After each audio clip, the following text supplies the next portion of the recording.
Hello mpenzi mtazamaji, hii sio ya kupita kabisa.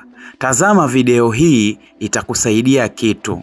Kama hauja subscribe, basi ninakuomba tafadhali subscribe channel yangu, like na comment. Kama usha subscribe, we ni mwanafamilia na kukubali.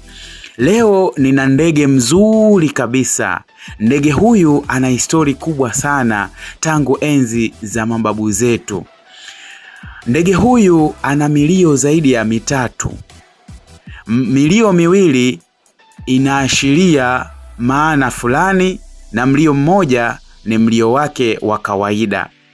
Ndege huyu walikuwa wakimtumia wazee wa kale pindi ambapo walipokuwa wapo safarini, wakielekea katika mawindo yao ama kwenda kuhemea katika vijiji jirani.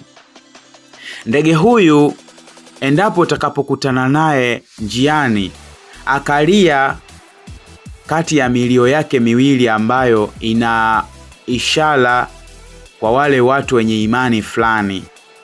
Basi ikiwa amelia katika mlio ambao unaashiria unakokwenda hautofanikisha, basi wazee hao walikuwa wakitii na kugeuza safari yao. Wanajua kabisa wanakokwenda hawatofanikisha.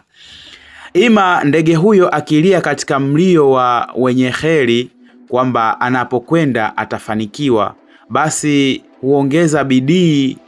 Kama ni kuwinda atawinda sana, kama ni safari hata kama ni ndefu vipi, basi anapata nguvu ya kwamba anakokwenda kuna mafanikio makubwa, kwa sababu ndege huyo amelia katika mlio mzuri.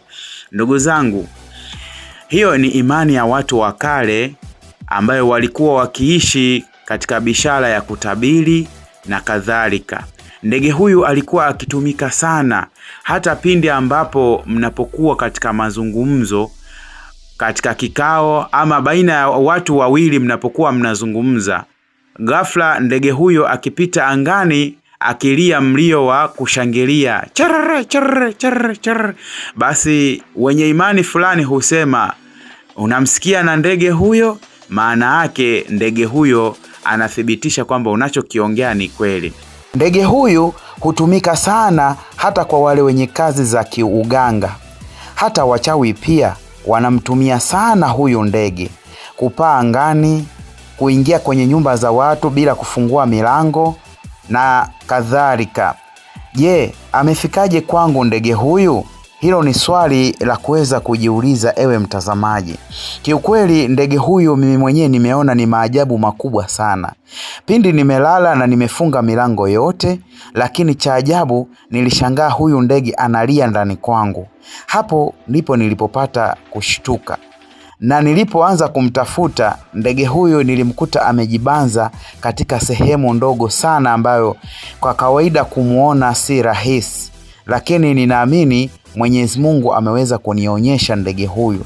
Ndipo nikamkamata na nikamtazama. Kiukweli ukimtazama anapendeza sana, lakini ndege huyu kiukweli ana maajabu makubwa sana. Swali la mimi kujiuliza, je, huyu ndege niliyomshika ni mtu kamtuma ima amekuja kunisalimia? Acha nifanye uchunguzi, nikibaini basi nitakurudishia majibu, ewe mpenzi mtazamaji. Asante kwa kusikia.